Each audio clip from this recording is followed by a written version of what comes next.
এই ভিডিওটিতে আসার মূল উদ্দেশ্য হচ্ছে যে আর যেহেতু 3 দিন পরেই গণভোট, তো এখনও যারা দ্বিধায় আছেন যে আসলে কিসে দিলে ভালো হবে, তাদের জন্য আমার এই ভিডিওটি। আমি ব্যক্তিগতভাবে আমি এই সংস্কার নিয়ে কাজ করছি। সংস্কারের সাথে একটা ছোট রোল হলেও আমি ইনভলভ আছি।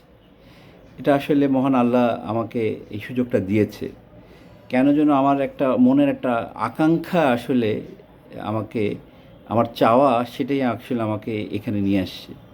আপনারা খেয়াল করবেন যারা আমার সাথে ফেসবুকে যারা আছেন, 3-3.5 বছর আগে আমি ফেসবুকে পোস্ট করেছিলাম একটা স্বপ্নে পাওয়া সংবিধান, যেটার মাধ্যমে বাংলাদেশ পরিবর্তিত হতে পারে। কিছু পয়েন্ট সেখানে আমি বলেছিলাম, 5টা নিয়ম পরিবর্তন হলেই এ দেশটা স্বপ্নের দেশ হতে পারে। সেই 5টা পরিবর্তনের নিয়মের যে পয়েন্টসগুলো আমি বলেছিলাম, আপনারা এখনও চাইলে যারা আমার ফেসবুকে আছে দেখতে পারেন বিভিন্ন সময় আমার সেই পোস্টটি। একটা মিরাকল হয়েছে আমার জন্য, কি কোইন্সিডেন্টও বলবো, কারণ এই 5টা পয়েন্টের 4টা পয়েন্ট এবারের সংস্কারে বাস্তবায়ন হতে যাচ্ছে। 100% হলে খুব কাছাকাছি অবস্থানে আছে, হুবহু আমি যে পয়েন্টগুলো নিয়ে স্বপ্ন দেখেছিলাম সেটার। তো এটা আমার জন্য একটা পরম পাওয়া, এবং সে কারণেই হয়তো উপর আল্লাহ আমাকে আমার জীবদ্দশাতেই আমি এই সংস্কারের সাথে আমাকে কাজ করার সুযোগ হয়েছে। এবার আমি আসলে বলি যে এই গণভোটটা যে হতে চাচ্ছে, যারা এখনও দ্বিধায় আছেন তাদের উদ্দেশ্যে কয়েকটি কথা বলবো। আপনারা যারা মনে করে থাকেন যে এবার গণভোটে না ভোট দিবেন, তাদের উদ্দেশ্যে আগে আমি কিছু কথা বলি। আজ পর্যন্ত আমাকে কেউ একটি যৌক্তিক পয়েন্ট বলতে পারেনি যে এই কারণে নাতে ভোট দিবে। আপনারা যা কিছুই ফেসবুকে বা বিভিন্ন জায়গায় দেখছেন, এগুলো আসলে আমার কাছে মনে হয়েছে যে জাস্ট রটনা। কারণ এই সরকার এটা করছে, তার মানে এটা ভালো না, এটাকে না দিতে হবে। কিন্তু একটা জিনিস আমি তাদের উদ্দেশ্যে বলি, সরকার কিন্তু 12 তারিখে নির্বাচনের পরে চলে যাচ্ছে। হ্যাঁ জিতলেও তারা থাকবে না, না জিতলেও তারা থাকবে না। কিন্তু এই সংস্কারটা করা হচ্ছে আপনার আমার জন্য। এখন যদি আপনি হ্যাঁতে ভোট দেন, কি হবে, আর নাতে দিলে কি পাবেন? না দেওয়া মানে এই জুলাইয়ের যে সংস্কারটা হয়েছে, যে জুলাই সনদ স্বাক্ষর হয়েছে, এখানকার যে পরিবর্তনগুলো করার জন্য সবাই ঐক্যমত্য হয়েছে, সেগুলো আর হবে না। যে দল ক্ষমতায় যাবে, সংসদে বসবে, তারা সেটা রাখতে পারে, নাও রাখতে পারে, তারা সেটা বাতিলও করে দিতে পারে। সম্ভবত তাদের তখন আর এটা নিয়ে কেউ প্রশ্ন করার কোনো অবকাশ নাই, কারণ নাই জিতে গেছে। কিন্তু যদি হ্যাঁ জিতে, তাহলে কি পাবো আমরা? যদি হ্যাঁ জিতে, একটা জিনিস আমি কয়েকটা পয়েন্ট, অনেকগুলো পয়েন্টস আছে, তার মধ্যে কয়েকটা পয়েন্ট আমি হাইলাইট করি। যেটা হচ্ছে যে আপনি গণভোটের বলা আছে যে একজন প্রধানমন্ত্রী 10 বছরের বেশি থাকতে পারবে না। আমি শুধু আপনাদের কাছে এই প্রশ্নটা রাখি, 1991 সালে নির্বাচনে যদি এই নিয়মটা থাকতো যে 10 বছরের বেশি কেউ প্রধানমন্ত্রী হতে পারবেন না চাইলেও, তাহলে এই জুলাই 24-এর মতো এই ঘটনাটা এই দেশে হতো কি না? নিশ্চয়ই হতো না। আর আরেকটি পয়েন্ট আছে যে একজন ব্যক্তি যিনি প্রধানমন্ত্রী হবেন, তিনি কিন্তু বাংলাদেশের সমস্ত দেশের চিন্তাটা তার মাথায়। তাকে সর্বময় নির্বাহী ক্ষমতার অধিকারী করা হয়েছে, সংবিধানে তাকে দিয়েছে। আবার একই সাথে সেই একই ব্যক্তি তার বৃহত্তম বাংলাদেশের রাজনীতি দলের একটি দলের প্রধান, এইটা যদি দুইটা একসাথে পালন করে, তাহলে কিন্তু তার কাজে ব্যাঘাত ঘটবে। এটা বুঝতে কারোর অবকাশ নাই। তার মনোযোগে ডেফিনেটলি কিছু ডেভিয়েশন আসবে। তো সেজন্য একজন প্রধানমন্ত্রী দলীয় প্রধান হতে পারবে না, এটা দেশের জন্য মঙ্গল হবে। কারণ উনি তাহলে দেশের উন্নয়নে 100% তার সময়টা দিতে পারবে। আরও আছে, আমরা স্বাধীনতার পর থেকে আপনারা কি কখনো আপনারা অস্বীকার করতে পারবেন যে সরকারি ক্ষমতায় আসুক, তারা বিচার বিভাগকে ব্যবহার করেনি? আপনি নিম্ন আদালত রাজনৈতিকভাবে হস্তক্ষেপ হয়নি। তো এবারের সংস্কার হলে বিচার বিভাগ আলাদা, কমপ্লিটলি স্বাধীন হবে। নির্বাহী বিভাগ থেকে বিচার বিভাগকে আলাদা করা হচ্ছে। এটা আমার মনে হয় যে একটা গ্রেটেস্ট অ্যাচিভমেন্ট হবে এবারে গণভোটে হ্যাঁ জিতলে। আরও আছে, যেমন আপনি ক্ষমতায় একজন গেল, সংখ্যাগরিষ্ঠ আসন পেল, তাই বলে কি তিনি যা ইচ্ছে তাই করতে পারবে? ওনাকে কি আপনি সংবিধান পরিবর্তন করার জন্য ক্ষমতায় ভোট দিয়েছেন?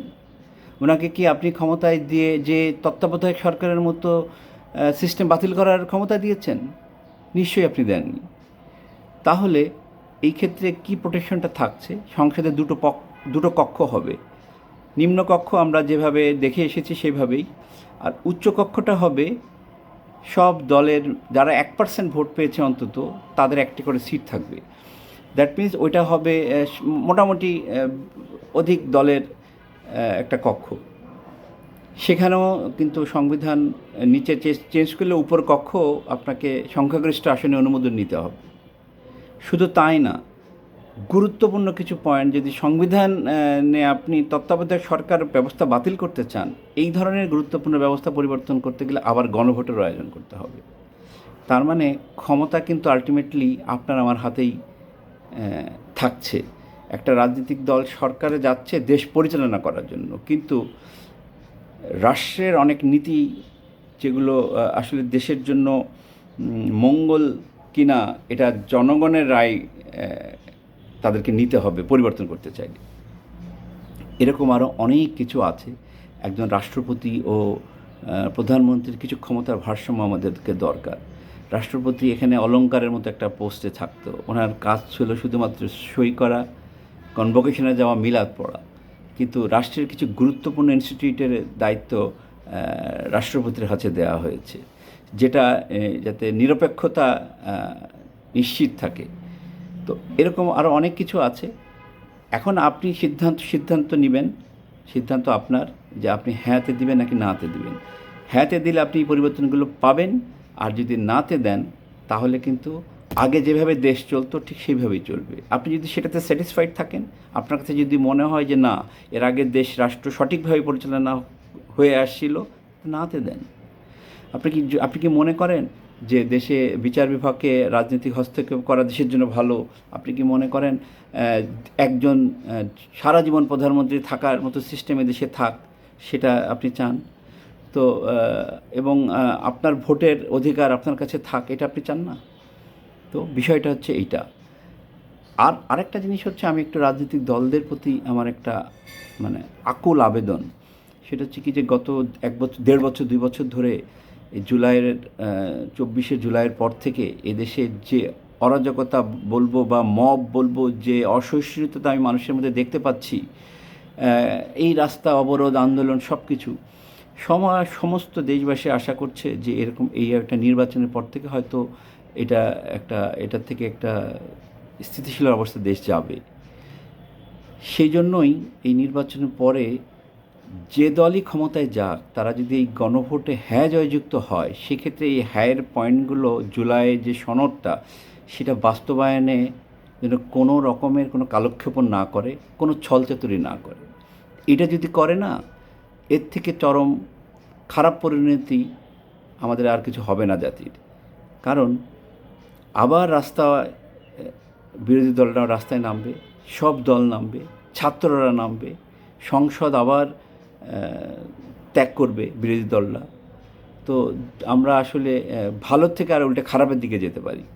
সেক্ষেত্রে আমার আকুল আবেদন যে রাজনীতিবিদরা, তারা দেশকে নিয়ে সবচেয়ে বেশি ভাবেন, দেশ তারাই পরিচালনা করবে।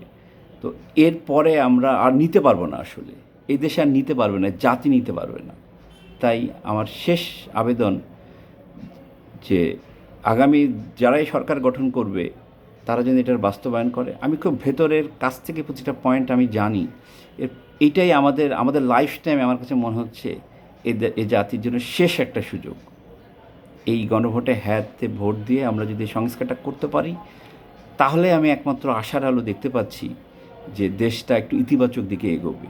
আর তা না হলে আসলে এটা আমি এই পরিণতিটা আমি আসলে আমি কল্পনাও করতে পারি না কী হতে পারে। অতএব শেষ মুহূর্তে আপনারা সবাই, আশা করছি যদি আমার ভিডিওটা দেখে কেউ মিনিমাম যদি তার মধ্যে একটু মনে হয় যে না, দেশ নিয়ে আপনি চিন্তা করেন, আপনি চিন্তা করে ভোটটা দিন। এ পর্যন্ত সবাইকে ধন্যবাদ।